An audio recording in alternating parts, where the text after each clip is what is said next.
motivasi atau niat. Nah, itu penting deh ya. Motivasi atau niat itu nanti bisa jadi sumber energi buat adik-adik selanjutnya. Kemarin Bu Dr. Santi di hadapan Bapak Ibu kalian juga sudah menjelaskan proses beban belajar yang lumayan berat gitu ya. Nanti dijelaskan lagi sama Bu Dr. Santi. Nah, itu motivasi niat itu harus betul-betul ditata dari awal.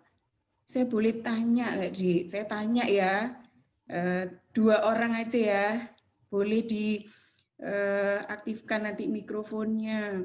Saya mau tanya, saya kok ini ya penasaran sama Kamferia Galanga. Ini siapa nih, Dek?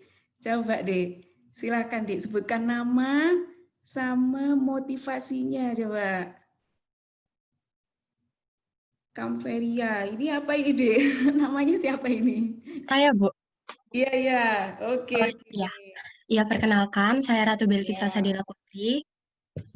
Iya, motivasi oke. saya mengikuti perkuliahan program studi pendidikan dokter, yakni Hmm, mulai kecil memang mempunyai cita-cita ingin menjadi dokter. Dan alhamdulillah hmm, dari pihak keluarga juga mendapat dukungan. Jadi, yaitu saya berkeinginan untuk menjadi dokter dan juga hmm.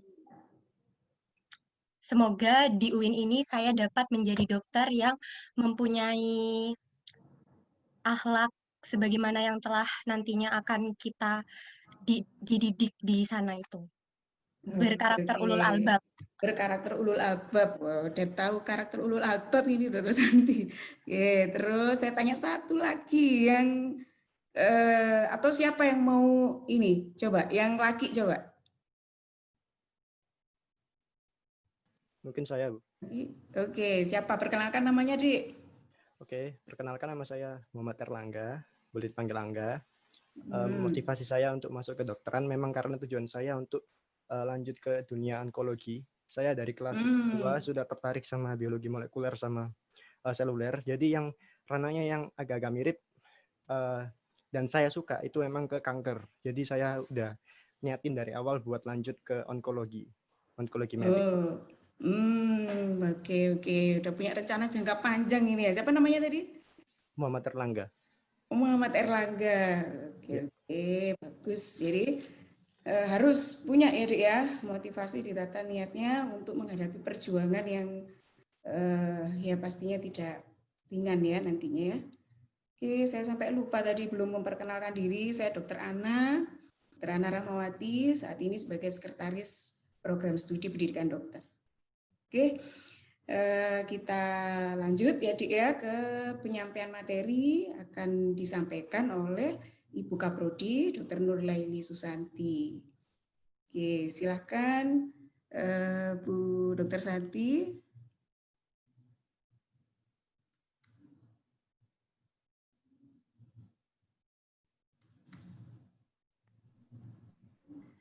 Baik, terima kasih Dr. Ana.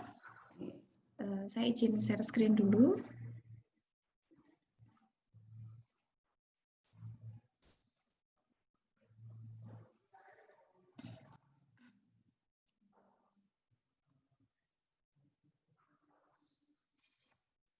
Ya. Kita mulai ya. Bismillahirrahmanirrahim. Assalamualaikum warahmatullahi wabarakatuh. Waalaikumsalam warahmatullahi wabarakatuh. Alhamdulillahirrahmanirrahim. Pada siang hari ya ini ya, pada siang hari yang cerah ini ya, saya berkesempatan untuk bisa silaturahmi dengan adik-adik calon mahasiswa kedokteran ya. Mungkin saat ini sudah bukan calon lagi ya, karena selepas adik-adik mengikuti PPAK hari ini ya, hari Senin depan adik-adik sudah harus masuk bangku perkuliahan ya. Selamat datang di program studi kedokteran UIN Maulana Malik Ibrahim Malang ya. Semoga nanti kami bisa membersamai adik-adik ya meraih cita-citanya menjadi calon dokter yang ulul albab ya. Baik, 1 jam ke depan kita akan menyampaikan materi ya mengenai mohon maaf ini judulnya belum dirubah ini. Ya, sosialisasi akademik bagi mahasiswa kedokteran. Ya, adik-adik sudah on cam semua, sudah menyalakan kamera semua, ya. Tidak hanya kamera yang harus dinyalakan, ya, audio juga harus dinyalakan, ya, karena adik-adik harus mendengarkan dengan baik, ya, paparan materi ini supaya adik-adik mulai minggu depan siap, ya, untuk menjalani perkuliahan dengan baik, tahu bagaimana program-program akademik di prodi kedokteran, ya, sehingga ketika menjalani kuliah nanti adik-adik tidak akan mengalami kesulitan, ya. Nah, nanti untuk pertanyaan, ya, bisa ditulis di kolom chat atau nanti juga bisa disampaikan langsung, ya, saat sesi tanya jawab di akhir sesi ini. Oke. Ya, adik-adik sekalian, mungkin ini sekilas overview, ya. Jadi pendidikan kedokteran, ya. Tadi Dr. Ana sudah meminta 2 orang perwakilan mahasiswa, ya, untuk menyampaikan sebenarnya apa sih motivasinya, gitu ya, menjadi dokter, gitu ya. Dan ternyata memang kalau saya tadi mendengar, gitu ya, luar biasa sekali, ya. Saya rasa adik-adik yang bergabung di sini angkatan 2020 ini semuanya memilih kedokteran atas dasar motivasi sendiri, ya, bukan karena disuruh atau dipaksa oleh orang tua, ya. Kenapa? Karena memang kuliah di kedokteran kalau bukan karena motivasi sendiri itu pasti akan mengalami kesulitan, gitu ya. Nah, biar nanti tahu bagaimana kuliah di kedokteran, ya. Nah, jadi di sini adik-adik bisa lihat, ya, animo masyarakat terutama ya siswa-siswa lulusan SMA untuk kuliah di kedokteran itu sangat tinggi sekali, ya. Jadi setiap tahun yang daftar di kedokteran UIN Malang itu tidak kurang dari 4.000 calon mahasiswa, ya. Dan yang diterima itu hanya 50, ya. Karena memang kuotanya 50, ya. Sehingga adik-adik yang sudah lolos di sini, ya, ini sudah bisa menyingkirkan 80 pesaingnya, ya. Luar biasa. Berarti kalian adalah mahasiswa yang terpilih, ya. Saya yakin kalian bukan mahasiswa yang akademiknya biasa-biasa saja. Pasti kalian ini adalah anak-anak yang pinter, gitu ya. Kemudian adik-adik yang perlu adik-adik ketahui bahwa standar kompetensi untuk menjadi seorang dokter, ya, itu sudah ditetapkan secara nasional, ya, sehingga nanti ketika adik-adik lulus, ya, mau lulus jadi dokter itu harus mengikuti yang namanya ujian kompetensi nasional atau yang disebut dengan UKM PPD, ya.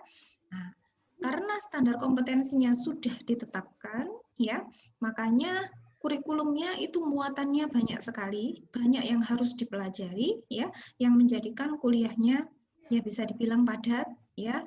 Kemudian kurikulumnya berat, ya, apalagi tahapan pendidikannya itu terdiri dari 2 tahap, ya, sarjana dan profesi, ya, yang menjadikan masa studinya lama, ya. Dan yang tidak kalah penting apa? Biaya operasionalnya tinggi, UKT-nya mahal, ya.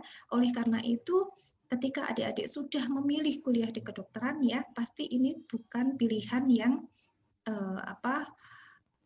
bukan pilihan yang asal, begitu ya. Pasti sudah direncanakan secara matang, gitu ya. Yang pertama memang motivasinya itu berangkat dari adik-adik sendiri dan orang tua juga mendukung, ya.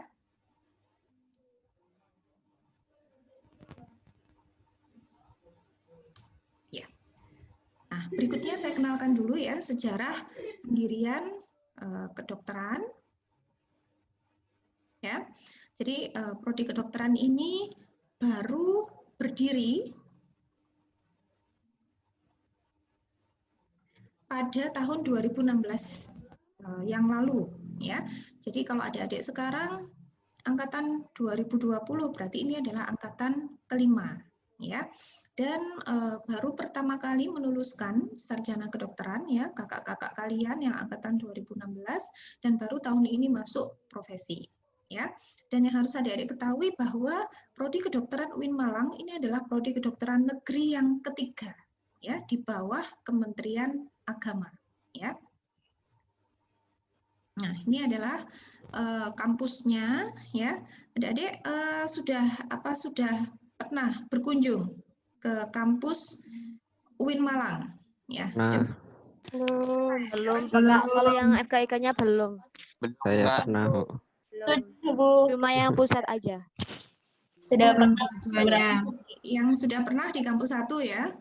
Nah, untuk gedung kedokteran ini lokasinya berada di Gedung Ibnu Tufail Kampus 3 UIN. Ya. Tepatnya adalah di sini, Jalan Locari, Desa Telekung, Kecamatan Junrejo, Kota Batu. Ya, jadi kalau jaraknya dari kampus 1 itu kurang lebih sekitar 10 km. Ya, lumayan jauh ya. Dan ini kampusnya, ini saya fotokan ilustrasinya ya, biar adik-adik, tidak saya fotokan aslinya, biar adik-adik semakin penasaran ya, dan ingin segera untuk melihat langsung ke kampusnya ya. Nah, lokasi kampusnya ini memang tidak di perkotaan ya adik-adik ya, tapi lokasinya itu ada di Kota Batu ya. Memang agak masuk ke dalam ya, tapi insya Allah gedungnya sangat mewah ya, udaranya sangat sejuk begitu ya, Dr. Ana. Ya, jadi sangat mendukung sekali Ya, untuk seperti villa, betul. Iya, betul ya. berasa di villa ya. Kalau adik-adik naik ini ya.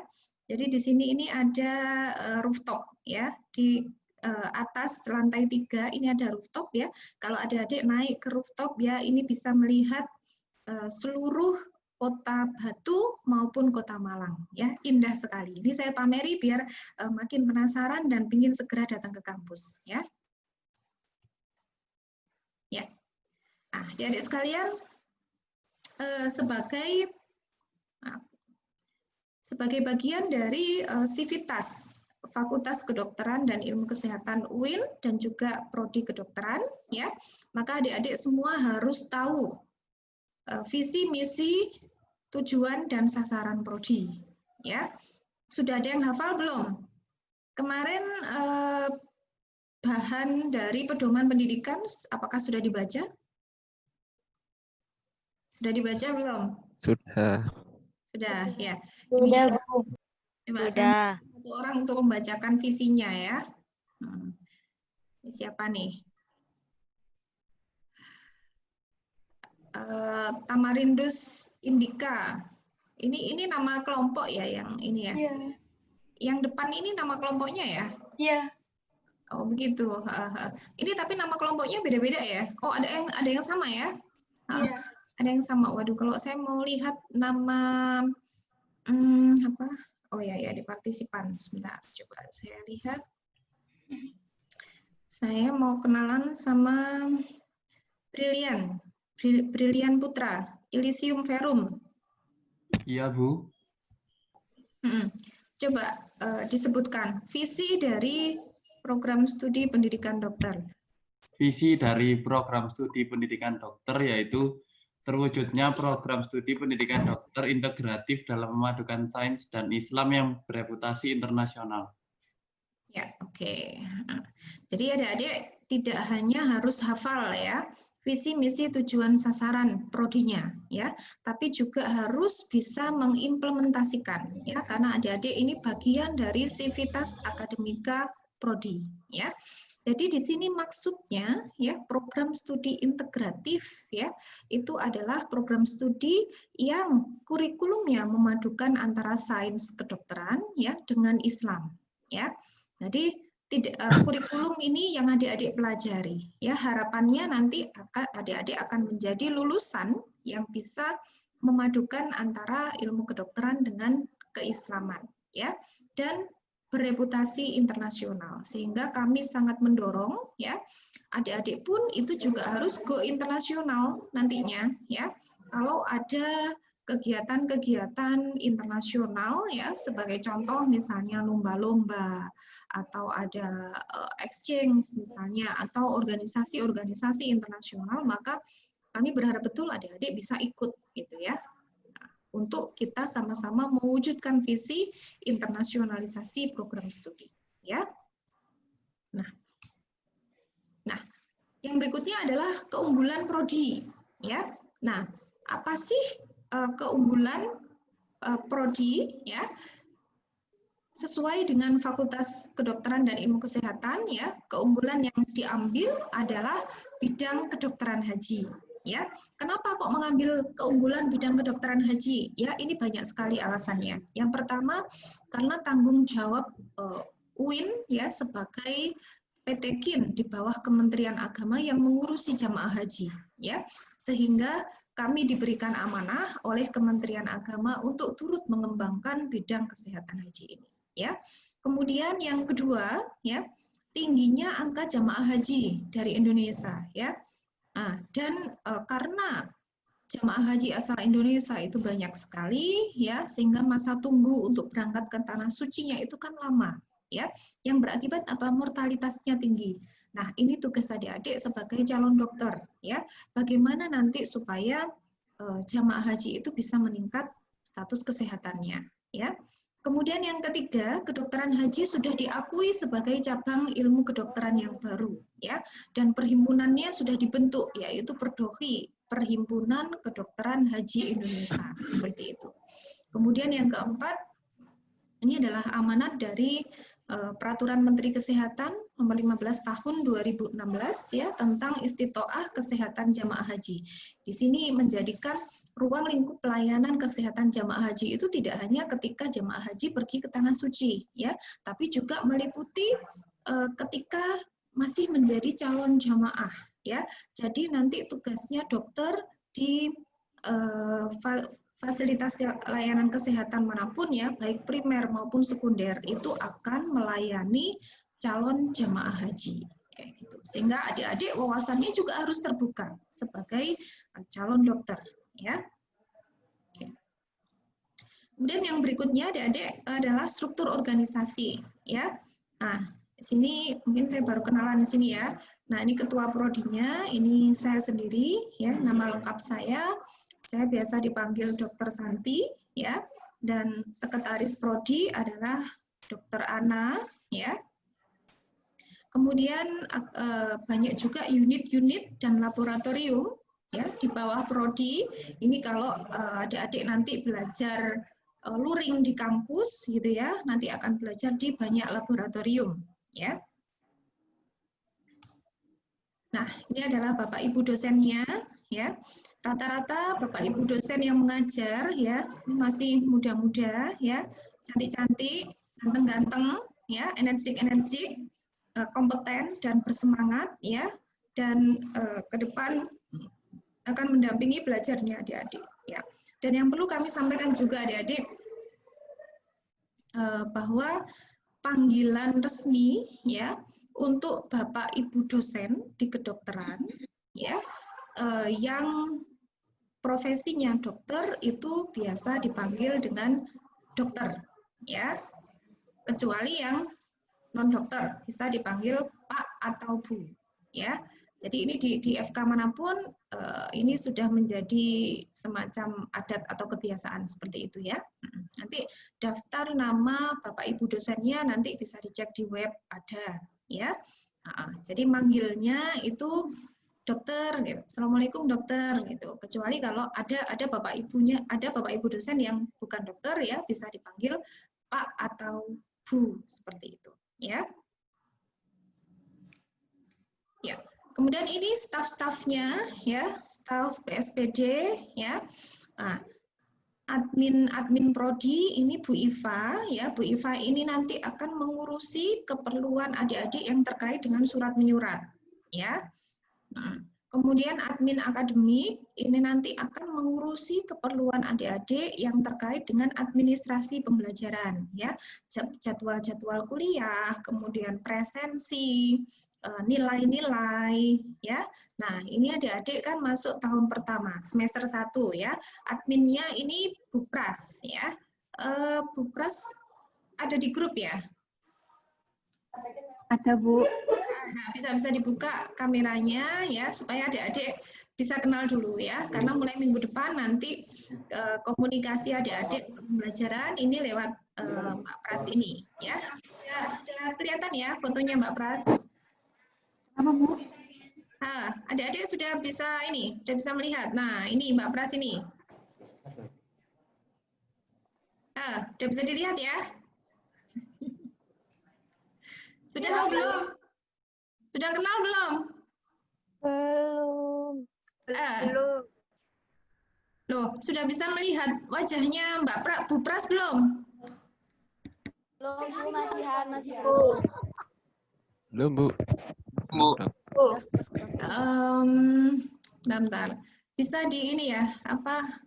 Di Intan ini hostnya bisa dibantu Oh, ini harus keluar dulu ya. Untuk apa? Di pin video.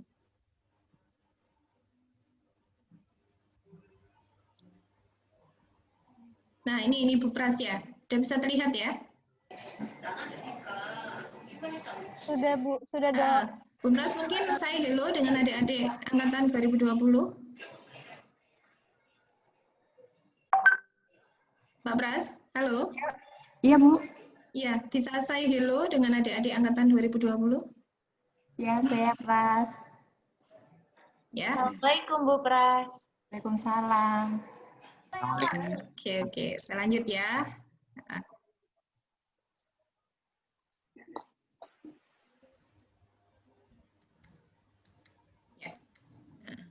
Kelihatan ya, materi saya sudah kembali? Sudah, Dok. Ya. Sudah, Bu. Kemudian nanti untuk tahun ketiga dan keempat, termasuk untuk mengurusi skripsinya adik-adik, nanti ada Bu Zaim ya. Kemudian untuk staf CBT dan TI ya, nanti kalau ujian di kampus pakai CBT nanti ketemu dengan Pak Arif ya. Nah, untuk laboran, lab skill ini ada Pak Ferry, Bu Amel. Yang lab anatomi ada Pak Novan, Pak Udin, lab riset, Dewan Coba, lab fisiofarmako, lab mikroparasit, ini ada Pak Imam ya. Kemudian lab histo PA, lab biokim PK, ini ada Pak Nanang ya. Akan tetapi memang untuk semester depan ini yang akan banyak berhubungan dengan adik-adik ini adalah Bu Pras ya, sebagai admin akademik tahun pertama ya. Oke. Kita kembali ke materi ya. Adik-adik yang perlu adik-adik ketahui juga adalah profil lulusan ya. Adik-adik kuliah di kedokteran ini nanti jadi apa sih? Bisa apa sih ya? Jadi profil lulusannya adalah sarjana kedokteran untuk tahap akademik dan dokter untuk tahap profesi ya, dan juga menyandang gelar tambahan ulul albab ya, sesuai dengan ciri khas universitas ya. Nah, ada 3 peran yang bisa diperankan oleh lulusan ya. Yang pertama adalah klinisi. Klinisi ini atau dengan kata lain dokter praktek ya.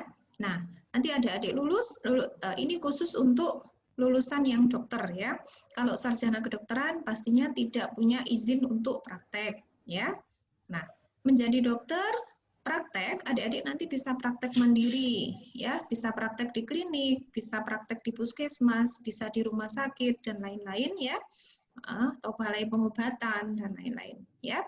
Nah, bisa juga adik-adik berperan sebagai pendidik atau peneliti ya. Pendidik di lembaga pendidikan ya, seperti Bapak Ibu dosennya ya, dan juga bisa peran ganda ya, jadi klinisi juga jadi pendidik bisa ya. Kemudian peneliti di banyak lembaga penelitian, misalnya di industri farmasi, di LSM kesehatan itu bisa ya. Kemudian juga menjadi agen perubahan dan pembangunan sosial ya, bisa di banyak lembaga di pemerintahan ya, di fasilitas layanan kesehatan atau di asuransi kesehatan ya. Nah, contohnya ya, agen perubahan itu misalnya menjadi Menteri Kesehatan ya. Adik-adik ada yang tahu siapa nama Menteri Kesehatan saat ini? Ayo, yang tahu nanti tak kasih hadiah. Dokter Terawan, Bu. Siapa nih yang jawab? Terawan. Yang suaranya pertama kali tadi siapa? Namanya? Saya. Siapa namanya? Namanya Habib. siapa? Habib. Habib Nama lengkap siapa? Muhammad Habib Hidayatullah. Nama lengkapnya Menteri Kesehatan Oh. kita siapa? Dr. Agus Terawan. Gelarnya apa? Gelarnya saya enggak tahu, Bu. Spesialis apa beliau? Kurang tahu, Bu, untuk gelar yang di belakangnya. Mungkin ada yang tahu, teman-teman yang lain. Yang lengkap sampai tahu bidang ilmunya Menteri Kesehatan, nanti saya kasih hadiah. Spesialis radiologi, Bu. Ya. Siapa namanya? Dr. Terawan Agus Putranto. Ya. Spesialis radiologi. Oh iya, baik, benar ya. Jadi Menteri Kesehatan kita, Dr. Terawan, itu adalah spesialis radiologi. Sejawatnya budekan kita, ya, Dr. Yuyun. Ya, tadi siapa yang jawab ini tadi? Tolong adik-adik panitia namanya dicatat ya. Oke, kita lanjutkan. Kemudian selain prospek kerja, ya, yang harus adik-adik ketahui juga adalah prospek karir. Nah, adik-adik lulus di sini nanti kan menjadi dokter umum, ya. Nah, setelah lulus UKM PPD, uji kompetensi, nanti adik-adik menjadi dokter umum, ya, dan harus menjalani yang namanya internship, ya. Internship itu sudah dokter, ya, praktek di rumah sakit yang bekerja sama dengan fakultas, ya, yang sudah ditetapkan oleh Kementerian Kesehatan, ya, biasanya selama 1 tahun, ya. Di sini adik-adik sudah digaji, ya, tapi masih ikatan kerja, ya, tidak bisa praktek di tempat lain karena STR atau surat tanda registrasinya itu ditahan oleh Kementerian Kesehatan sampai adik-adik menyelesaikan internship-nya, ya. Kemudian setelah adik-adik sudah menyelesaikan internship-nya, internship ini berarti adik-adik akan menjadi dokter seutuhnya, ya. Adik-adik bisa bekerja, bisa berpraktek sendiri atau bekerja di instansi pelayanan kesehatan, ya. Nah, kalau adik-adik mau mengembangkan karir, ya, dan memang kita mendorong sekali, ya, adik-adik untuk mengembangkan karir. Kenapa? Karena menjadi dokter itu berarti adik-adik sudah mendedikasikan diri untuk long life learning, ya, belajar sepanjang hayat, ya. Ini juga sesuai dengan apa yang disunahkan oleh Rasulullah, ya. Ada yang tahu hadisnya? Menuntut ilmu sepanjang hayat. Iya, Bu. Ya. Utlubul ilma minal mahdi ilal lahdi. Iya, betul. Artinya apa? Tuntutlah ilmu dari buayan sampai ke liang lahat. Ya, ini siapa tadi yang menjawab? Minta tolong di Intan, Kak Intan dicatat ya. Oke. Nah, ada 2 jalur prospek karir yang bisa adik-adik tempuh, ya. Yang pertama ini jalur klinisi, ya, dan yang kedua adalah jalur non klinis, ya. Jalur klinisi itu berarti adik-adik lanjut menjadi spesialis, ya, SP1, dan nanti lanjut lagi menjadi subspesialis atau SP2, ya. Nah, kalau jalur non klinis berarti adik-adik mengambil magister atau S2, ya. Banyak bidang magister yang bisa dipilih, contohnya bidang kedokteran dasar, kesehatan masyarakat, kedokteran keluarga, pendidikan kedokteran, dan banyak lainnya, ya. Nah, setelah itu adik-adik bisa lanjut ke strata 3, ya, menjadi doktor, ya. Dan kalau adik-adik juga menjadi pendidik, ya, menjadi dosen, ya, baik itu dosen tetap di institusi pendidikan kedokteran maupun dosen dari rumah sakit pendidikan, ya, adik-adik nanti akan bisa mendapatkan gelar akademik yang paling tinggi, yaitu profesor, ya. Di sini ada nggak yang bercita-cita menjadi profesor? Ada, Bu. Ada ya. Kok suaranya kecil sekali? Pada belum makan? Ya, oke, saya lanjutkan ya. Nah, berikutnya kompetensi atau capaian pembelajaran lulusan, ya. Nah, kalau belajar di kedokteran itu saya bisa apa aja? Ya. Nah, menjadi dokter itu kompetensinya sudah ditetapkan secara nasional ya, yang tertulis dalam Standar Nasional Pendidikan Profesi Dokter atau SNPPDI yang dikeluarkan tahun 2019 yang terbaru ya, di mana ada 9 area kompetensi. Ya, ini adik-adik nanti bisa baca ya di pedoman pendidikan ya, area kompetensinya apa aja ya. Jadi kuliah di FK manapun itu kompetensi dasar, kompetensi utama sebagai dokter itu semuanya sama, ya. Nah, baru kemudian kompetensi tambahannya, ya, atau muatan pendukung dan muatan unggulan, ya, ini yang berbeda untuk masing-masing fakultas kedokteran. Nah, di prodi kedokteran UIN Malang ini, ya, ada 2 muatan pendukungnya, yaitu yang area kompetensi ke-10 yaitu ulul albab dan area kompetensi ke-11 yaitu kedokteran haji ya. Untuk deskripsinya ulul albab itu kayak gimana sih, kedokteran haji kayak gimana, adik-adik bisa baca di pedoman pendidikan ya. Nah, kemudian yang berikutnya adalah tahapan pendidikan ya.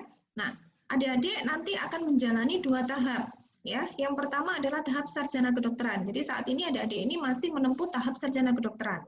Ya, nah, nanti tempuh selama 7 semester dengan beban SKS 151. Ya, ini pembelajarannya sentralnya di kampus. Ya, gelar lulusannya adalah sarjana kedokteran. Lulus dari sini adik-adik sudah akan di yudisium, ya, dan wisuda, ya, baru nanti masuk ke tahap profesi dokter. Nah, untuk tahap profesi dokter, ini kaprodinya tadi ya, Dr. Malik yang menjadi host saat sesi pagi tadi, ya.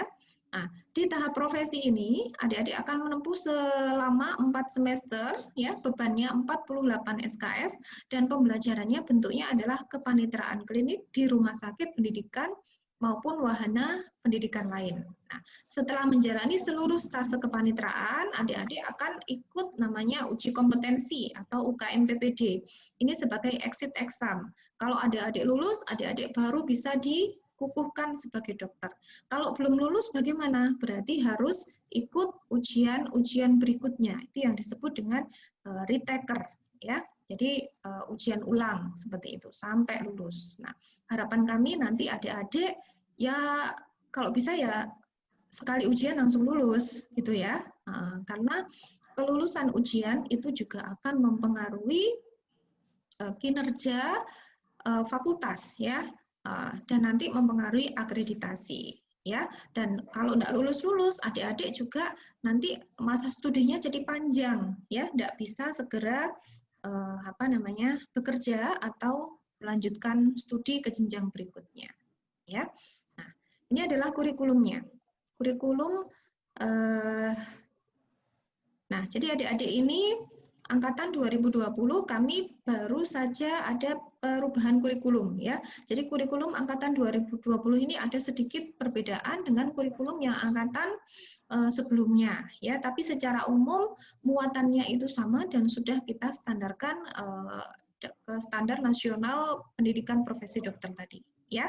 Jadi di sini adik-adik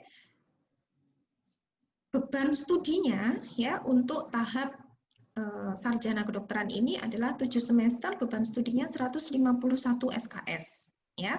Nah, kemudian mata kuliahnya bentuknya adalah ini yang kotak-kotak ini adalah mata kuliah blok ya.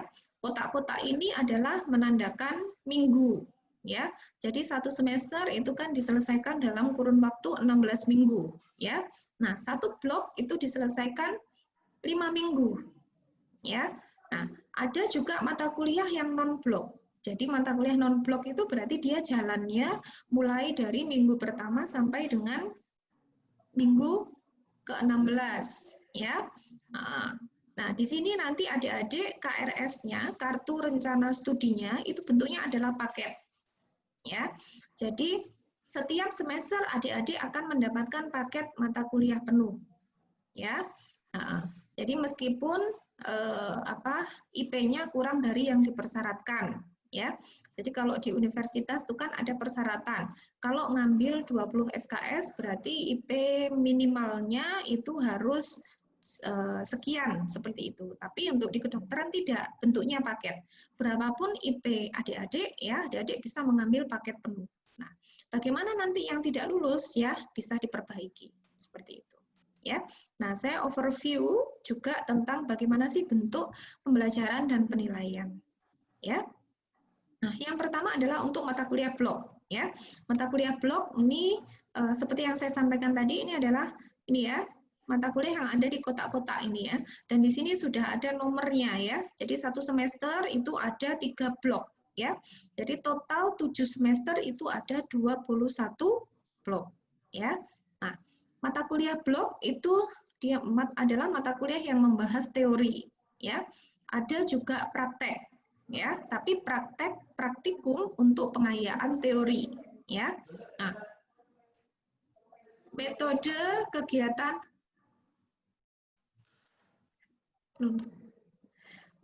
kegiatan pembelajarannya beragam ya.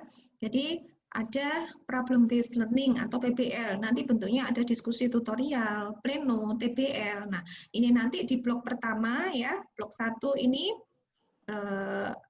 being ulul albab medical student ya, adik-adik ini baru akan dikenalkan macam-macam metode pembelajaran di kedokteran ya, baru akan dipraktekkan ya dalam bentuk praktikum ya. Bagaimana sih melakukan tutorial yang baik? Ya, plenonya bagaimana? TBL itu team based learning itu bagaimana ya.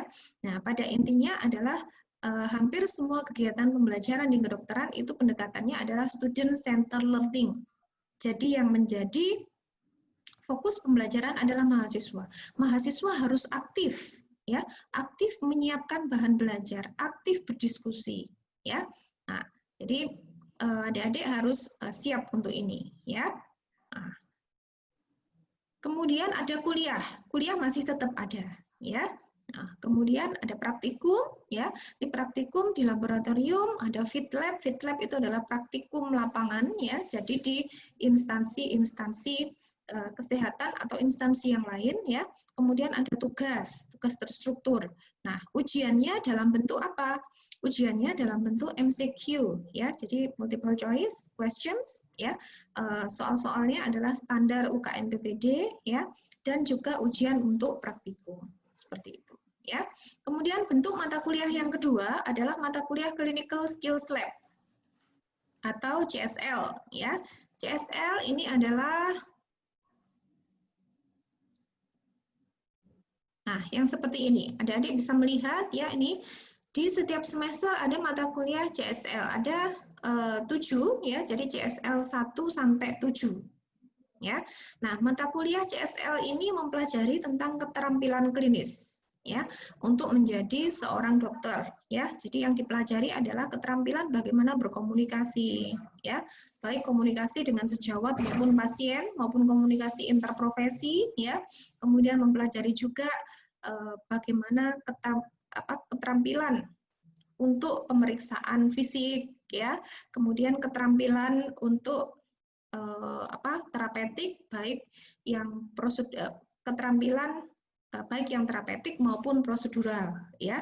Jadi ibaratkan adalah adik-adik praktek menjadi dokter-dokteran ya.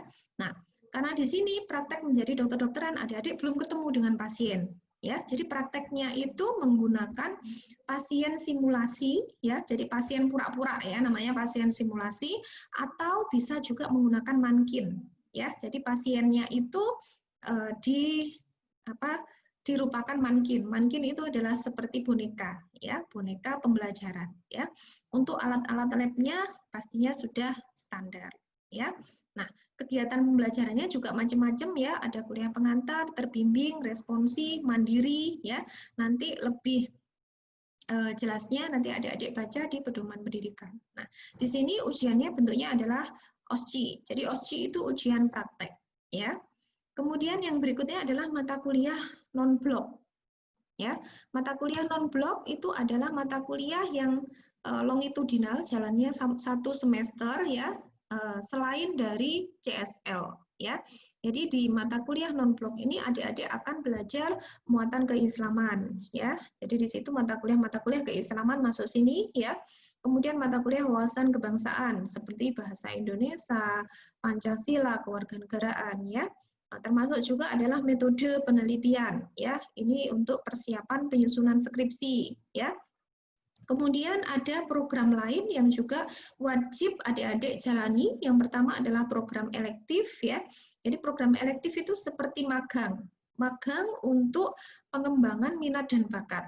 Ya, jadi kalau adik-adik minatnya nanti menjadi praktisi atau klinisi, berarti lebih baik magang ke dokter praktek misalnya, atau yang cita-citanya misalnya lanjut ke spesialisasi bidang tertentu, nanti magang ke spesialis yang diminati dan lain-lain seperti itu. Ya, kemudian ada juga pembelajaran interprofessional education, pembelajaran interprofesi. Jadi adik-adik berkolaborasi dengan mahasiswa dari farmasi, ya. Sama-sama mahasiswa FKIK dari farmasi ya, berkolaborasi ya dalam pembelajaran yang mana konsep pembelajarannya ditujukan untuk pendampingan calon jamaah haji ya. Kemudian adik-adik juga wajib menempuh skripsi ya, ini di semester 6 dan 7, dan juga wajib menempuh KKM ya. KKM itu ditempuh kalau adik-adik sudah 100 SKS. Jadi biasanya setelah semester 4 ya. Dan ini dikelola oleh LP2M, Lembaga Penelitian dan Pengabdian Masyarakat, UIN ya. Jadi adik-adik nanti langsung daftar ke LP2M seperti itu ya. Kemudian yang berikutnya adalah penunjang kurikulum ya. Penunjang kurikulum ini tidak bermuatan SKS ya, akan tetapi penting dalam mendukung kompetensi yang harus adik-adik kuasai juga ya. Yang pertama adalah ma'had ya. Yang kedua program pengembangan bahasa Arab ya. Jadi saya jelaskan satu-satu ya. Ma'had ini sebenarnya harus adik-adik tempuh ya selama 1 tahun ya di semester 1 dan 2. Akan tetapi kondisi pandemi seperti ini ya, adik-adik tidak masuk ma'had ya. Tapi kalau tidak salah saya dengar masih ada pembelajaran ma'had yang diselenggarakan secara daring ya, seperti itu ya. Kemudian program pembelajaran bahasa Arab ya, ini nanti adik-adik tempuh di semester 1 dan 2. Yang diajarkan adalah bahasa Arab untuk percakapan sehari-hari dan bahasa Arab untuk percakapan dokter pasien. Harapannya adik-adik nanti bisa go internasional ya. Siapa tahu ada yang bisa menjadi dokter di Arab Saudi ya. Arab Saudi itu kan banyak mengimpor dokter-dokter dari luar ya. Nah, dokter dari Indonesia masih jarang yang di sana ya, karena kendala dokter-dokter banyak yang tidak bisa berbahasa Arab seperti itu. Nah, siapa tahu nanti adik-adik lulusan dokter UIN ya pinter bahasa Arab gitu ya. Kemudian program pembelajaran bahasa Inggris atau PPBI ya. Ini nanti ada di semester bahasa Inggris regulernya di semester 3 ya. Kemudian bahasa Inggris reguler itu nanti adik-adik belajar tentang General English ya. Di semester 4 itu course PBI 1, ini adik-adik akan belajar tentang Medical English ya. Jadi komunikasi dokter pasien ya. Kemudian di semester 6 adik-adik akan dapat course PBI 2 ya, yang di sini adik-adik akan ada untuk persiapan tes TOEFL ya. Dan syarat kelulusan ya itu sertifikat TOEFL-nya minimal 450 ya untuk bahasa Inggris, dan TOEFL bahasa Arab itu tidak ada persyaratan minimal skor ya. Jadi seluruh kelulusan di penunjang kurikulum ini nanti menjadi syarat untuk adik-adik mendaftar sidang skripsi ya. Nah, kemudian ini modul-modul ya, modul-modul sudah disiapkan ya. Nah, ini adik-adik minggu depan itu kan sudah masuk pembelajaran blok BUAS ya, namanya blok BUAS. Ini koordinatornya adalah Pak Yosi ya. Oh ya, yang perlu saya sampaikan lagi tadi terlupa ya. Jadi nanti adik-adik di masing-masing mata kuliah ya itu akan ada koordinator dosen ya. Mata kuliah ini kan dia bentuknya tim teaching, jadi dosennya banyak ya, karena dosen yang mengajar sesuai dengan kepakaran masing-masing ya. Nah, di sini nanti akan ada koordinator blok ya. Dari mahasiswa juga nanti ditunjuk PJMK ya, PJ mata kuliah yang nanti koordinasi dengan koordinator blok ya mengenai jadwalnya sudah ada, tapi misalnya mau ada pergantian jadwal atau reschedule, ya. Nah, koordinasi juga dengan adminnya tadi, Bupras, ya. Nah, untuk pembelajaran ini nanti hari ini ya, tadi saya sudah minta untuk grup mahasiswa angkatan 2020 ini ya, nanti Bupras masuk di dalam, nanti akan di-share ya link untuk adik-adik bisa mendownload modul ya. Nah, modulnya ini sebenarnya sudah ada ya, sudah kita upload di web. Di e-learning juga sudah ada ya, nanti akan disampaikan link untuk bisa mendownload ya. Nah, ini kampusnya ya, sarana prasarananya ya, ini ruang kuliahnya ya, ada ruang tutorial ya, tapi sementara ini nganggur ya. Ini ada labnya. Nah, di sini ini yang paling atas ini ya, adik-adik bisa melihat ya, di sini banyak sekali model-model anatomi ya, nah ini karena ini adalah lab anatomi ya, di sini banyak model-model anatomi potongan ya, kebetulan ini nggak ada kadaver yang nampang ya. Nah, kalau saya punya foto kadaver saya lihatkan nanti ya. Ya, kemudian ini lab skill ya dan OSCE centernya. Kemudian selain belajar di kampus ya, adik-adik nanti juga ada pengalaman belajar lapangan yang seru ya. Ini contoh kakak-kakak kalian, ini Fit Lab di YPAC, Yayasan Penyandang Anak Cacat Kota Malang ya. Jadi ini melatih etika dan juga humaniora ya, karena jadi dokter itu harus tidak cuma pinter tapi juga humanioranya harus bagus ya, punya jiwa dan kepedulian sosial yang tinggi ya. Kemudian ini Fit Lab di klinik ya. Nah, kemudian ini ada program ini tim P3JH pertolongan pertama pada jamaah haji ya. Nah, ini adalah tim kesehatan yang dibentuk oleh Kementerian Agama ya untuk mendampingi jamaah haji ya selama menunaikan ibadah haji. Ini sementara karena memang belum ada lulusan ya. Karena di sini ini bukan praktek ya. Jadi sudah harus jadi dokter beneran ya. Jadi sementara karena belum ada lulusan, jadi yang dikirim ini baru dosen-dosennya. Nanti kalau adik-adik sudah lulus jadi dokter ya, insya Allah nanti akan dilibatkan dalam pendampingan jamaah haji ini. Ya, nah, kemudian ada program juga short course dan umroh ya di Rumah Sakit King Fahd Jeddah ya. Sebenarnya ini kemarin sudah mau kita jalankan tahun ini ya, awal tahun kemarin. Akan tetapi karena terkendala pandemi, jadi belum jadi berangkat seperti itu ya. Kita doakan semoga pandemi segera berlalu dan program ini bisa jalan, termasuk adik-adik juga bisa mengikutinya ya. Nah, kemudian rumah sakit pendidikan ya. Nah, adik-adik nanti untuk tahap profesi akan menjalani kepaniteraan klinik ya, praktek di rumah sakit pendidikan. Rumah sakit pendidikan utamanya adalah Rumah Sakit Karsa Husada di Kota Batu ya.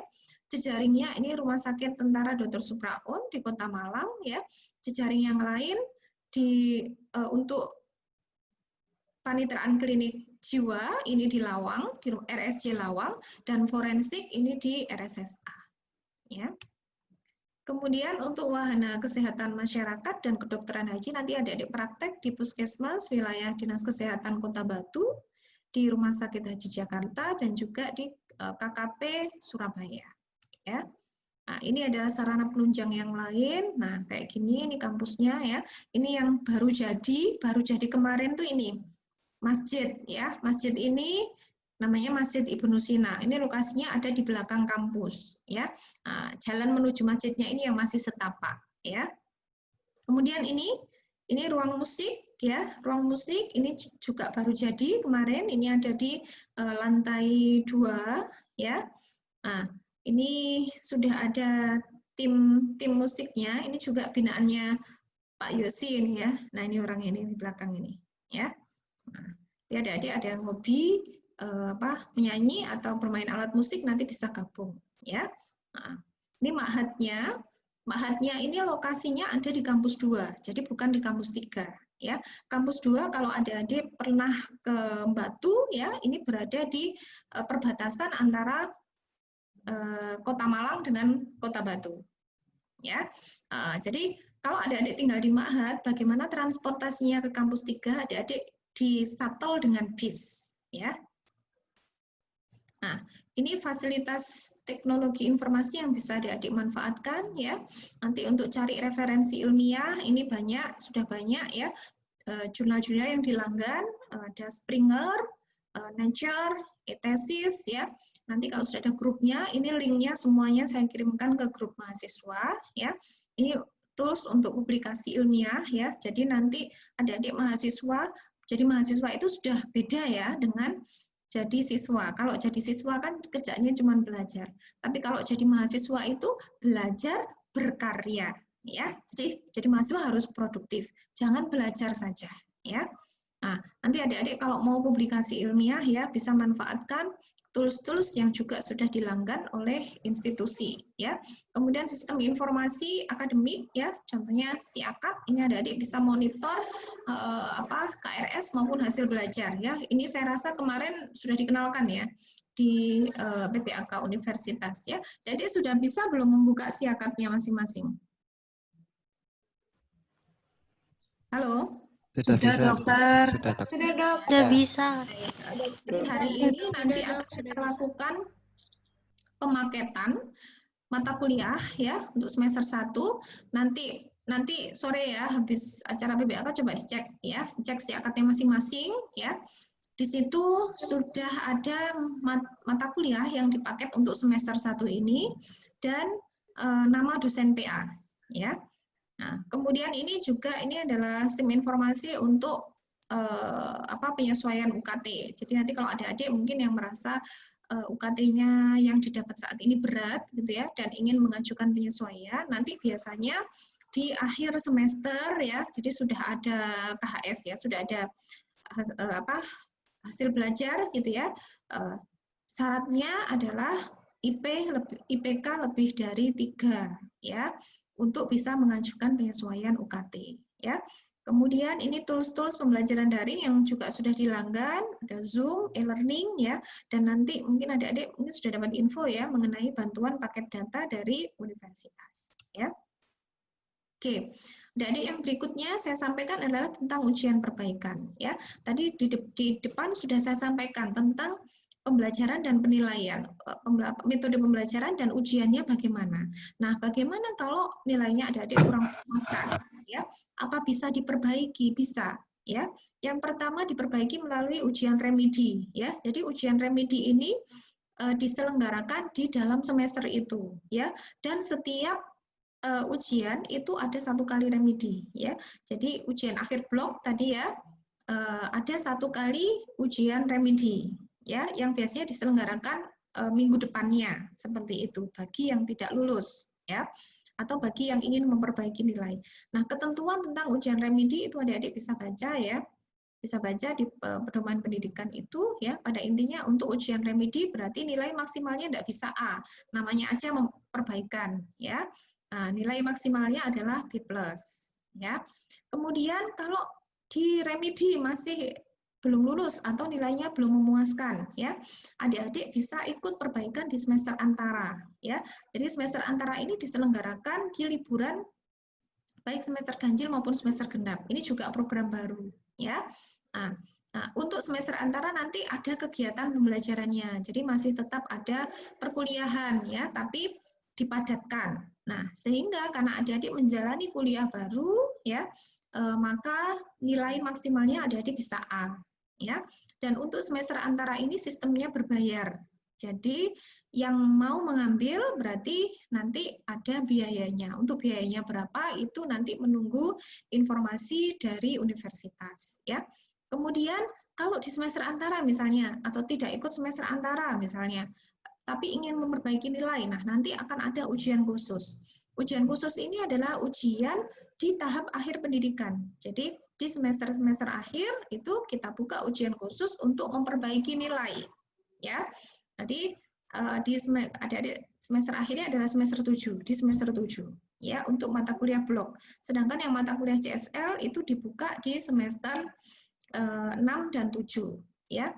Nah, untuk ujian khusus karena ini bisa dikatakan remedi yang kedua, maka nilai terbaik yang bisa didapatkan hanya B ya, lebih rendah dari nilai remedi ini. Makanya adik-adik saya minta betul ya, belajarnya harus dimaksimalkan ya. Dan memang nilai ini kan sebenarnya memang bukan tujuan satu-satunya ya dari proses pembelajaran ya, karena adik-adik tadi ada kompetensi yang harus dikuasai ya. Goalnya itu adalah pencapaian kompetensi. Akan tapi dari nilai ini menggambarkan bagaimana pemahaman adik-adik dalam mencapai kompetensi itu ya. Oke, ini hasil belajarnya, konversinya. Jadi nanti nilai yang adik-adik dapatkan itu akan dikonversikan menjadi huruf dan nilai bobot ya. Nah, untuk di kedokteran itu berbeda dengan di prodi lain di lingkungan UIN ya. Kalau prodi lain itu nilai A-nya 85. Nah, kalau di kedokteran ini 80 itu sudah A. Kenapa? Karena memang lebih berat bebannya ya. Dan ini adik-adik bisa dilihat di sini ya. Nilai minimum lulus ya untuk mata kuliah blok dan non blok adalah C. Untuk mata kuliah JSL itu adalah B dan skripsi juga B ya. Jadi kalau belum memenuhi nilai lulus ini maka adik-adik harus melakukan ujian perbaikan ya. Nah, kemudian hasil studi nanti setiap semester adik-adik akan mendapatkan yang namanya IPS, Indeks Prestasi Semester ya. Dan nanti akan ada IPK. IPK adalah indeks prestasi kumulatif dari seluruh semester yang sudah ditempuh ya.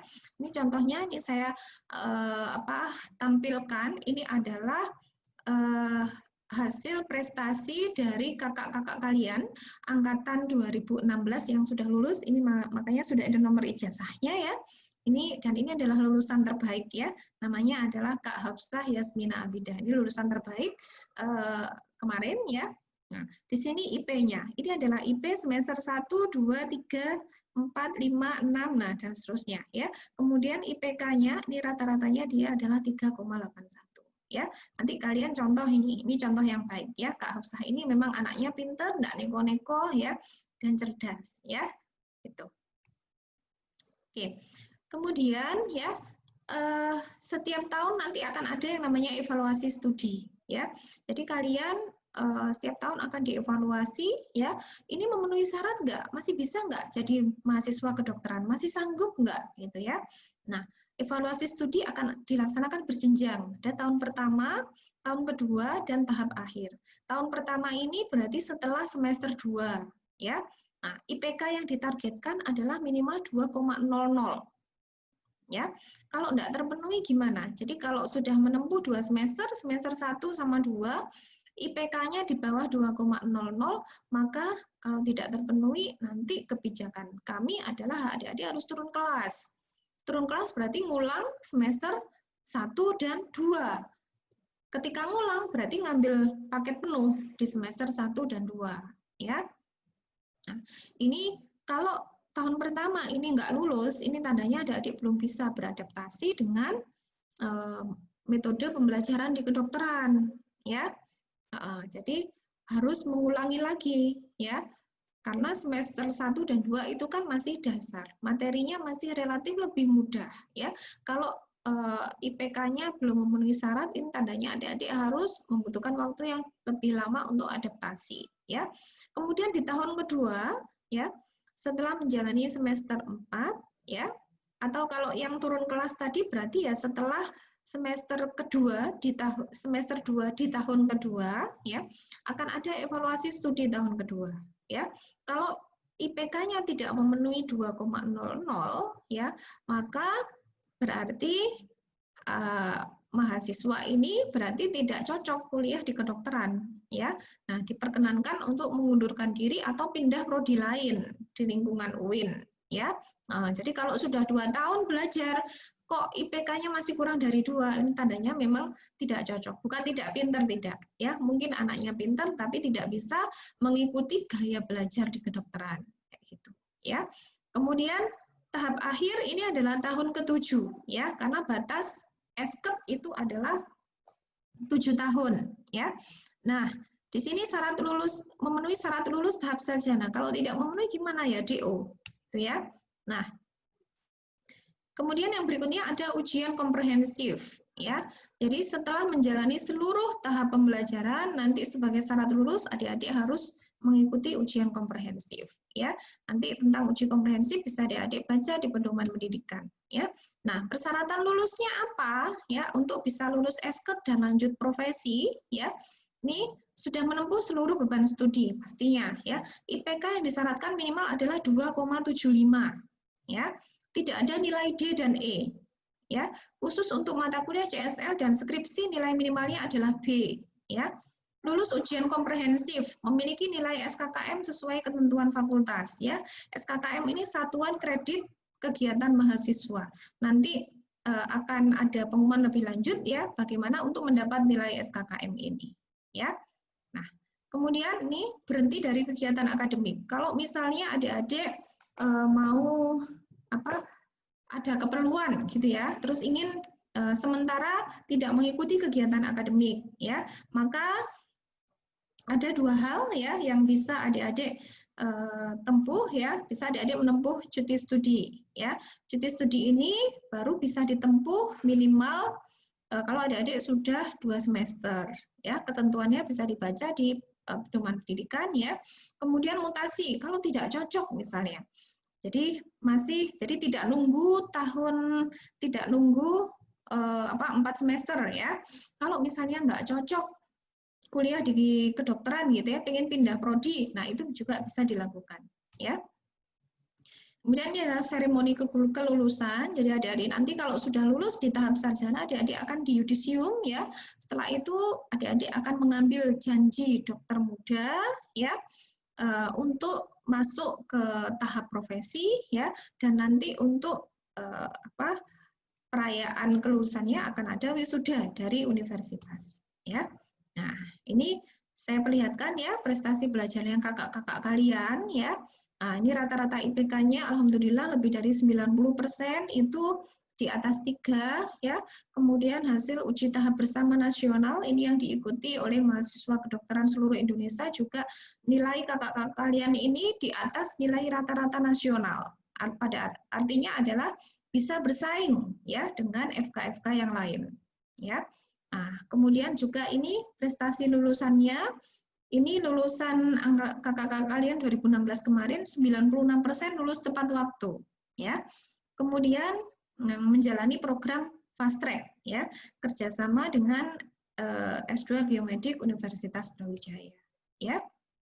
Nah, ini kakak-kakak kalian itu selain prestasi akademiknya bagus, juga banyak menjuarai lomba baik nasional maupun internasional ya, dan sering menggondol medali emas ya. Nah, ini langkah ini harus kalian ikuti nanti ya. Nah, ini juga selain berprestasi juga masih sempat menghafal Al-Qur'an ya. Nah, jadi banyak kakak-kakak kalian yang sudah hafiz 30 juz ya. Nanti kalau kalian juga mau mengikuti langkahnya ya, di UIN itu ada lembaga namanya HTQ, Hay'ah Tahfiz Quran, yang bisa membimbing kalian untuk hafalan Quran ya. Nah, ini tata tertib ya, tata tertib mahasiswa. Ini kalian bisa baca ya, nanti di pedoman pendidikan ya. Pada intinya adalah begini adik-adik, jadi menjadi dokter itu tidak hanya butuh pinter ya. Saya katakan menjadi dokter itu tidak hanya butuh pinter, tapi kalian juga harus punya attitude yang baik ya. Nah, profesi dokter itu adalah profesi yang syarat aturan ya. Nah, jadi satu-satunya profesi yang standar kompetensinya rigid ya, punya majelis kode etik sendiri, punya organisasi profesi yang sangat mengikat, itu adalah profesi dokter ya. Makanya sejak kalian jadi mahasiswa, kalian harus membiasakan diri punya attitude atau etika yang baik ya. Nah, dan sebenarnya etika itu juga dicontohkan dalam Islam ya. Etika itu kalau dalam Islam kan akhlak ya. Nah, akhlak itu adalah menunjukkan ciri khas kita. Kalau kita adalah seorang muslim ya, maka akhlak kita harus akhlakul yang karimah ya, seperti itu. Nah, jadi tata tertib ini Prodi menetapkan dalam rangka adalah untuk membiasakan adik-adik punya etika yang baik ya. Nah, termasuk adalah tata tertib daring, karena pembelajaran kita nanti masih daring, ya. Nah, tolong dengan sangat diperhatikan, ya. Oke. Kemudian yang berikutnya adalah ini ya, bimbingan akademik dan konseling. Nah, nanti adik-adik akan diberikan ya nama dosen PA, ya, dosen PA yang nanti akan mendampingi adik-adik. Jadi adik-adik bisa konsultasi tentang akademik, konsultasi tentang masalah-masalah non akademik bisa, ya. Jadi dosen PA itu adalah dosen walinya adik-adik manakala adik-adik berada di kampus, ya. Nah, jadi perlakukan dosen PA seperti halnya orang tua kalian, ya. Orang tua kalian yang ada di rumah itu wali kalian di rumah. Yang di kampus, ya, Bapak Ibu dosen yang sudah ditunjuk itu adalah wali adik-adik berada di kampus, ya. Nah, jadi harus terbuka ke dosen PA-nya, ya. Nah, makanya ini adik-adik nanti saya berikan ya nama-nama dosen PA-nya adik-adik dan saya beri tugas, ya. Tugasnya ini deadline-nya adalah Sabtu minggu depan. Jadi tugasnya 1 minggu. Tugasnya adalah perkenalan dengan dosen PA, ya. Ini nggak perlu di video, nggak perlu di capture atau di capture aja lah ya, di capture lah ya. Jadi adik-adik nanti perkenalan ke dosen PA ya, bisa melalui WA atau bisa melalui video call misalnya ya, boleh ya. Perkenalan awal ya. Nah, nanti ini tugasnya bisa dilaporkan, bentuknya adalah video boleh ya, di capture WA boleh ya. Nanti pengumpulan tugasnya ke Dr. Ani ya sebagai koordinator dosen PA. Nanti akan kita sampaikan juga nomor HP Dr. Ani ya. Oke.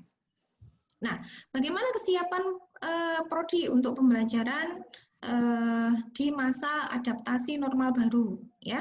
Jadi kita sudah menyiapkan ya pembelajaran di masa adaptasi normal baru ini dengan motto ini ya, improving student achievement while suppressing viral transmission ya. Jadi adik-adik semester depan ini kita masih belum bisa tatap muka secara penuh ya, karena virus corona masih ada di sekitar kita ya. Nah, sehingga kegiatan pembelajaran itu beberapa kita konsep ya dengan melibatkan sesi sinkronus dan asinkronus ya. Untuk blog nanti itu murni daring ya. Ada sesi sinkron dan asinkron, sinkronnya lewat Zoom ya, tatap muka langsung, asinkronnya nanti adik-adik akan mendownload materi pembelajaran yang ada di e-learning ya. Nah, kemudian ini saya sampaikan kalender akademiknya ya. Adik-adik ini mulai masuk adalah 14 September ya. Jadi nanti akan berakhir sama 18 Desember. Nanti untuk jadwal bisa dilihat di modul ya. Nah, kemudian ini gambaran pembelajarannya ke depan. Untuk blog ini full daring ya. Jadi karena kita pembelajaran di masa pandemi ini kita mampatkan blog itu di depan ya. Jadi 12 minggu di awal khusus untuk adik-adik itu 10 minggu ya. 10 minggu di awal adik-adik akan belajar mata kuliah blog full daring ya. Nah, kemudian untuk mata kuliah skill lab itu kita merencanakan luring. Jadi adik-adik nanti datang ke kampus ya di minggu hari ini. Ya. Ini ya, CSL. Nah, ini di minggu ke-13 sampai 15. Ini untuk angkatan lama ya. Berarti kalau adik-adik hitungannya minggu ke-11 atau tanggal 23 November ya sampai dengan 17 September ini ujian OSCE, nanti adik-adik akan dilaksanakan di kampus ya. Jadi nanti adik-adik siap-siap ya untuk tanggal itu untuk balik di kampus ya. Kemudian akun Zoom-nya nanti juga akan diinfokan oleh Bu Pras selaku admin ya. Nah, cara presensi untuk daring ya, presensinya dilakukan oleh PJ mahasiswa ya. Kalau tutorial dilakukan oleh ketua kelompok. Presensi dilaporkan ke admin, ke Bu Pras setiap hari untuk direkap ya. Kemudian admin akan merekap presensi dan melaporkan pada Koblog setiap akhir minggu. Nah, meskipun pembelajaran daring adik-adik tetap berlaku tata tertib presensi ya. Jadi kehadiran tetap akan diperhitungkan, ya. Nah, ini mungkin tidak perlu ya. Demikian yang bisa saya sampaikan. Saya ucapkan ahlan wa sahlan untuk adik-adik semua ya. Saya kembalikan pada Dr. Ana selaku moderator. Ya, baik. Terima kasih Dr. Santi, sudah sangat jelas dan lengkap ya. Mungkin ini karena waktunya sudah mepet, kita lanjutkan saja untuk Kak Intan ya. Lanjut ice breaking dulu ya. Ini pertanyaannya sudah saya rangkum tadi cukup banyak dari adik-adik ya. Silakan Kak Intan kalau untuk ice breaking-nya. Mungkin sesi ice breaking-nya hanya 5 menit. Tapi waktunya mungkin berapa menit nih, berarti masih cukup? 5 menit saja ya. Mungkin Dok, biar adik-adiknya juga sudah refresh otaknya. Ya. Mohon izin untuk waktunya ya Dok. Ya. Ya Dek.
Mohon maaf, di sini tadi terjadi kesalahan teknis. Untuk adik-adik sudah terlihat untuk ice breaking-nya? Sudah, Kak. Sudah, Kak. Nah, Sudah, Kak. Sudah, Kak. Main pantun spontan. Nah, pantun spontan ini akan saya bacakan untuk sampiran dari pantunnya. Jadi, saya next ya, bisa menjawab langsung untuk unmute dari mikrofonnya. Nanti yang dapat menjawab itu akan mendapat poin tersendiri. Saya mulai ya.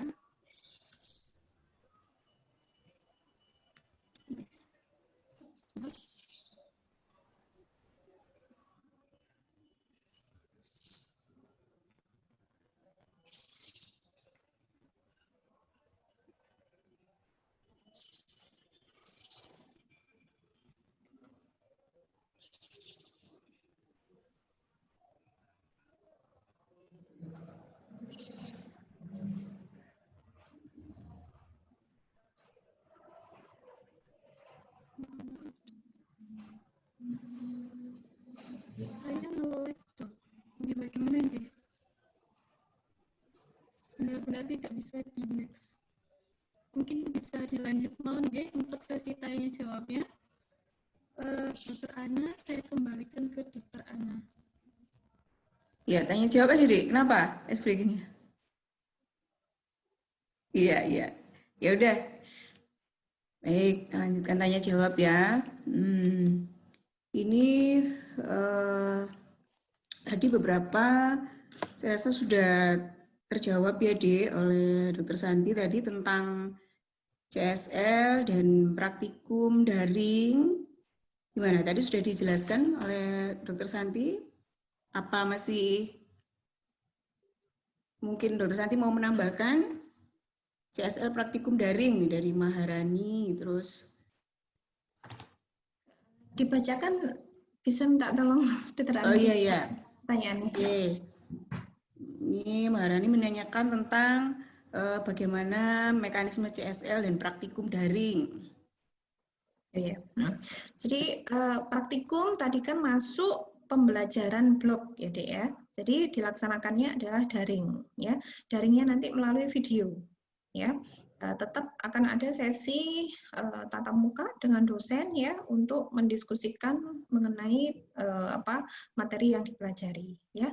Sedangkan untuk praktikum skill keterampilan klinis itu mata kuliah CSL, nah itu dipelajari, itu luring ya, tapi dikumpulkan di akhir semester, seperti itu.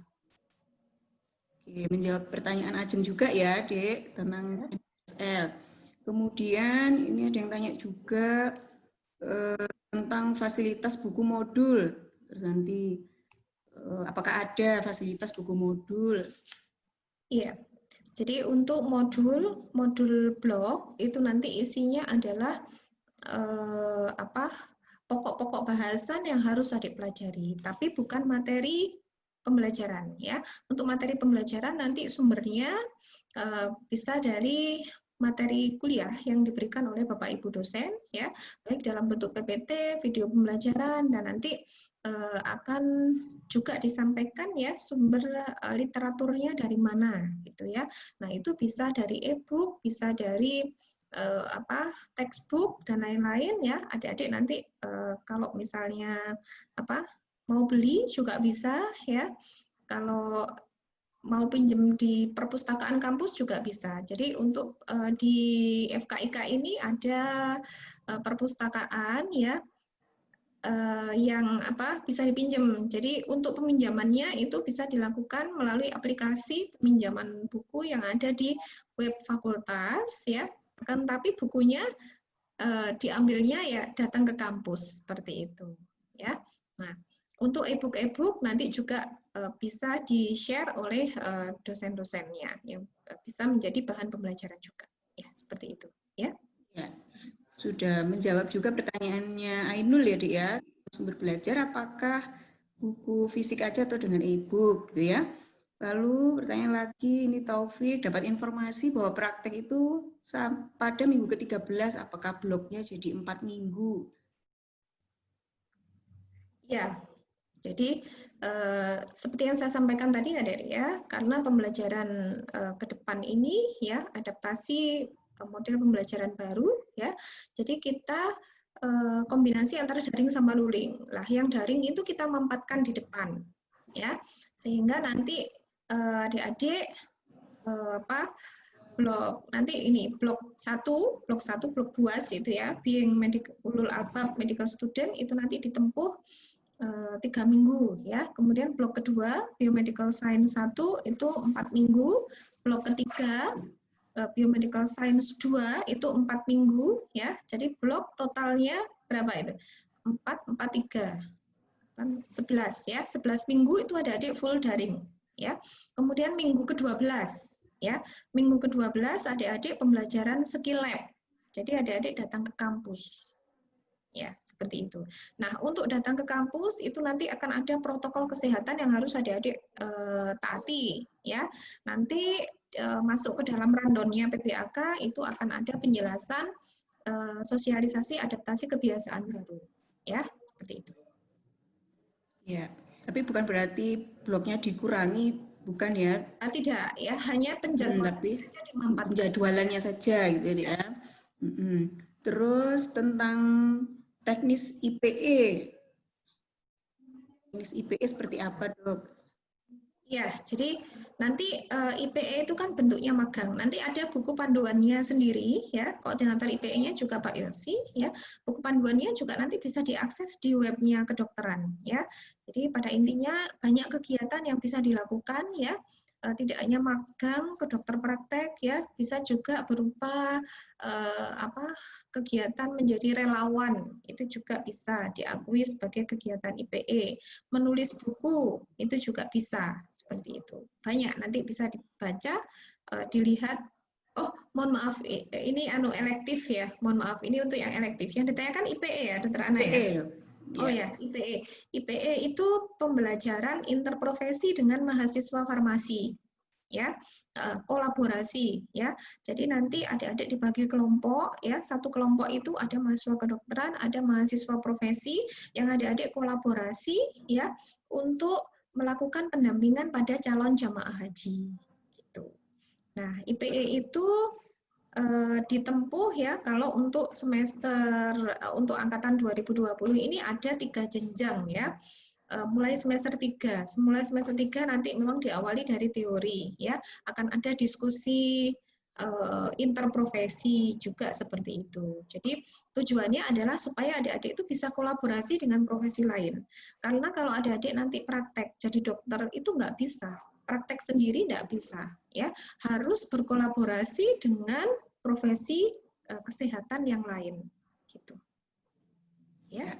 Kemudian pertanyaan tentang organisasi, apakah bisa mulai dari semester 1, dokter? Kemudian apakah ada poin-poin mendapatkan poin jika mengikuti organisasi atau kompetisi? Iya. Jadi organisasi bisa ikut ya, nanti ada sesi dari mahasiswa ya, sesi dari HMJ juga, SEMA, DEMA akan menjelaskan organisasi-organisasi apa yang ada. Adik-adik nanti juga akan di open recruit ya, berminat mengikuti yang mana gitu ya, dan nanti masing-masing kegiatannya akan ada poin. Nah, poin nanti itu akan bisa digunakan untuk mengurus SKKM, Satuan Kredit Kegiatan Mahasiswa. Adik-adik harus memenuhi poin sekian untuk untuk syarat lulus ya. Untuk daftar yudisium nanti harus memenuhi poin kredit sekian gitu.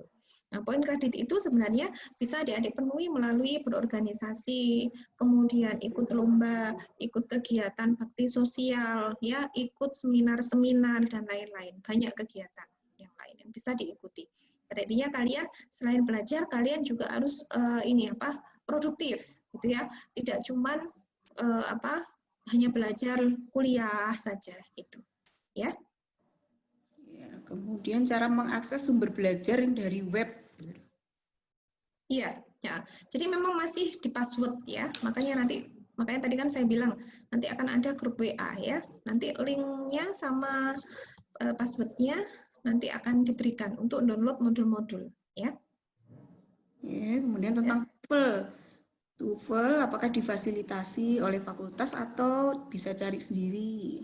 Ya, difasilitasi ya. Jadi ketika adik-adik nanti belajar course PPBI 2 itu nanti di akhir ya itu akan ada tes TOEFL-nya ya.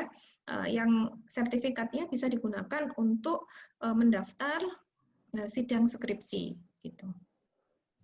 Ya, kemudian ini tentang KKM, Dok. Apakah wajib atau tidak? Wajib.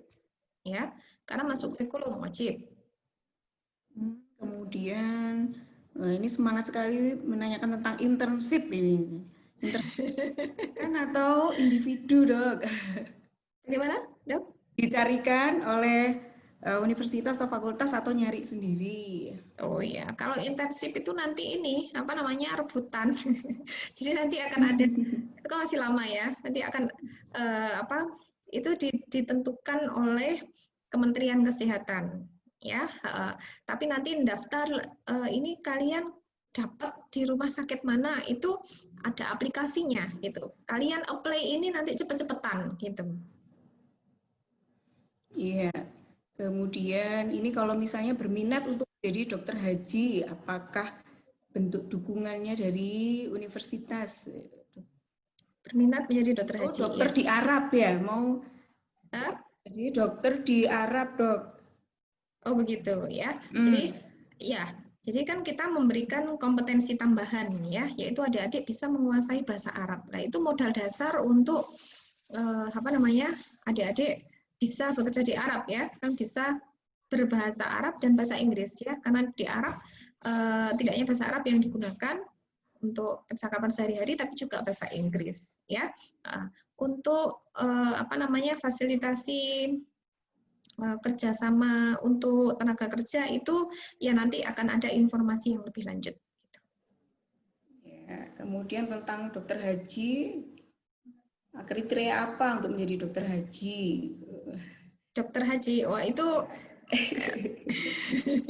ya, jadi sudah merencanakan. Itu adik-adik ya.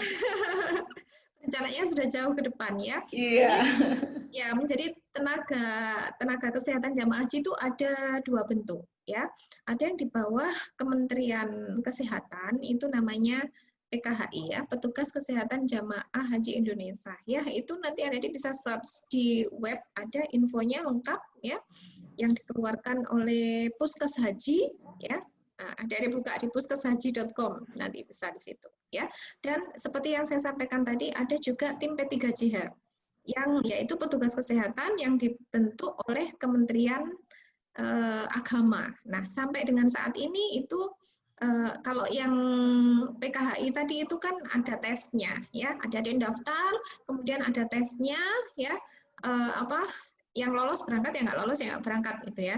Tapi untuk P3JH ya di bawah Kemenak itu sampai dengan saat ini memang belum ada tesnya. Jadi biasanya Kemenak itu mengirimkan permintaan ya ke kita gitu ya, kita harus suruh ngirim berapa tenaga kayak gitu. Jadi lebih enak gitu. Nah, sampai dengan saat ini yang dikirim baru dosen-dosennya karena memang belum ada lulusan dokter. Nah, kita berharap nanti kalau sudah ada lulusan ya yang dikirim itu lulusannya gitu ya. Kalau Bapak Ibu dosennya itu sudah hampir setiap tahun berangkat gitu. Ya. Ada lagi, Dr. Ana? Ya, ini menanyakan apakah akreditasi jurusan S1 mempengaruhi jika akan studi S2, studi lanjut atau S2, Dok?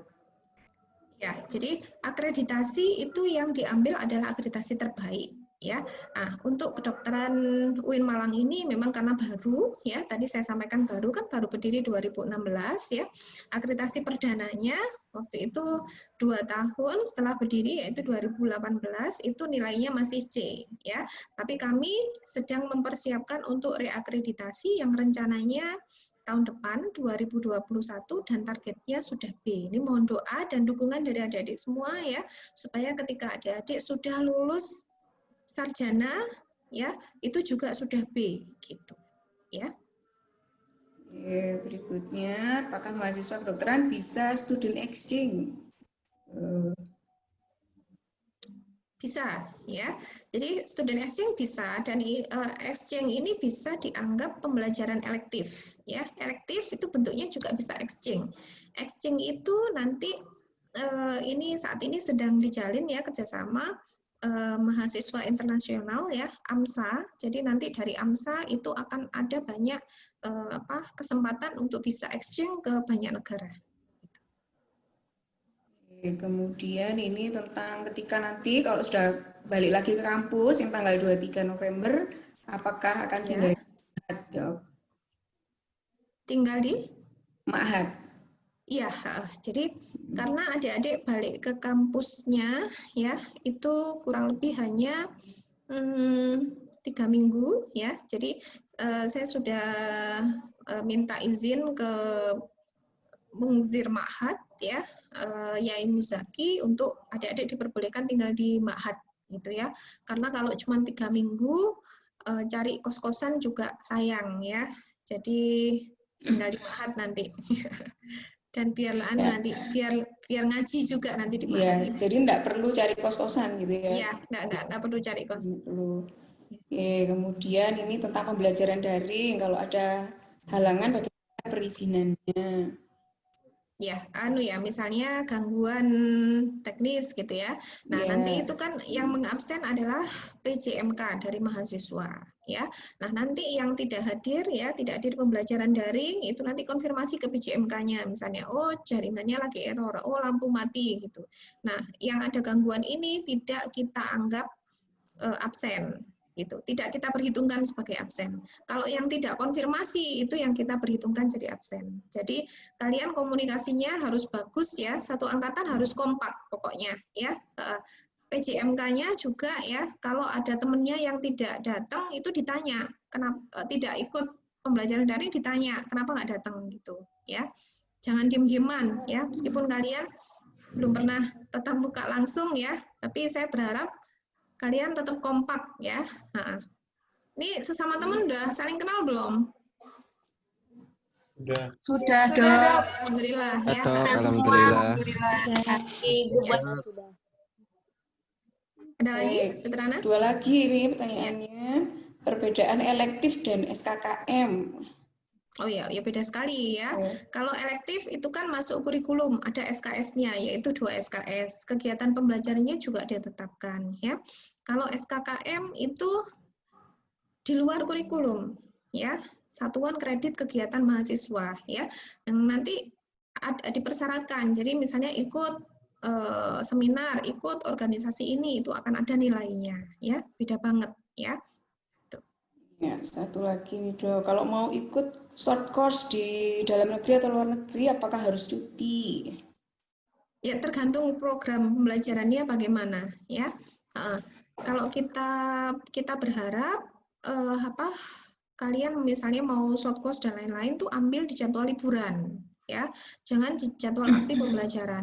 Karena kalau nanti cuti itu ngulangnya, karena bentuk mata kuliah kita kan paket ya, dan paket itu memang sudah diatur ya, belajarnya kalian belajar ini dulu, setelah itu belajar ini, karena itu memang susunannya sudah sistematis gitu. Kalau nggak belajar itu dulu, nanti susah akan belajar di blok berikutnya gitu ya. Maka kalau bisa nanti merencanakan short course dan lain-lain itu kalian harus di jadwal liburan gitu kan. Banyak ya negara-negara yang menawarkan misalnya waktu liburan summer kayak gitu. Nah itu kalian bisa ambil ya, tapi sebisa mungkin jangan mengganggu jadwal perkuliahan yang aktif. Baik, sudah terjawab semua ya? Terjawab semua ya. Pertanyaannya ya. Oke, mungkin saya nambahin sedikit yang untuk daring ya, Dik ya. Kalau Bapak Ibu dosen kalian ini sangat memahami sebenarnya ya kondisi daring gitu. Cuman kalau saran kita barangkali kadang-kadang yang kemarin Dik ya, dari pengalaman yang kakak-kakak kalian, misalnya pada saat tutorial, kebetulan ada proses pembelajaran namanya kegiatan pembelajaran yang namanya tutorial, itu kan proses diskusinya dinilai deh. Jadi kemarin itu ada yang karena mati misalnya, listrik mati jadinya terputus ya. Sebenarnya kalau dosen sih memahami itu ya, cuman terus kemudian lama gitu muncul tuh sambil terengah-engah gitu. Waktu saya tanya katanya habis beli kuota ke warung gitu. Sampai menggeh-menggeh itu lari-lari. Wah, ini warungnya deket, jauh harus nyebrang gitu kan, saya khawatir juga. Jadi mungkin disiapkan ada cadangan lah gitu ya, barangkali ya, daripada nanti harus lari-lari kayak gitu ya. Mungkin ada wifi, lalu ada cadangannya gitu. Oke ya, itu aja sih tambahnya. Saya rasa Dr. Ana, mungkin ini saya mengumumkan mahasiswa yang tidak lulus pretest ya.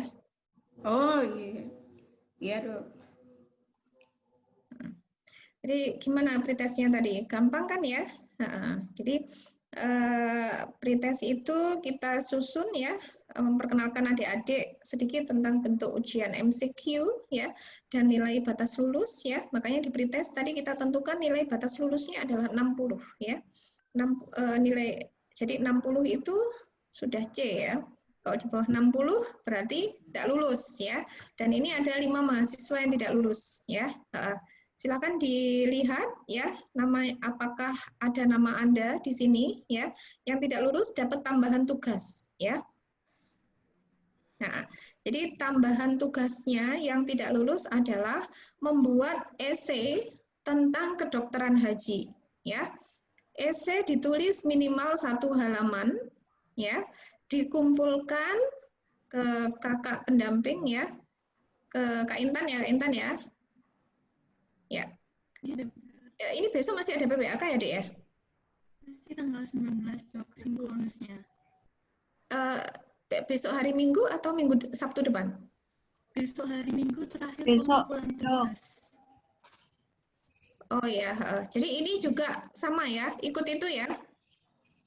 Ya, ikut masa akhir pengumpulan tugas ya untuk 5 nama ini membuat esai tentang kedokteran haji ya minimal 1 halaman ya.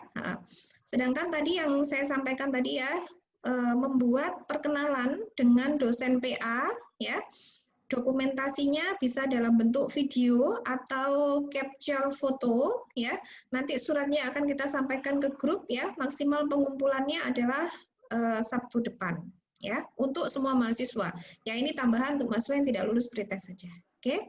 Ya. Oke. Ya. Baik, saya rasa sudah bisa, alhamdulillah ya, sudah kita selesaikan sesi pemaparan dari program studi. Mudah-mudahan bisa dipahami dengan baik oleh adik-adik semua ya.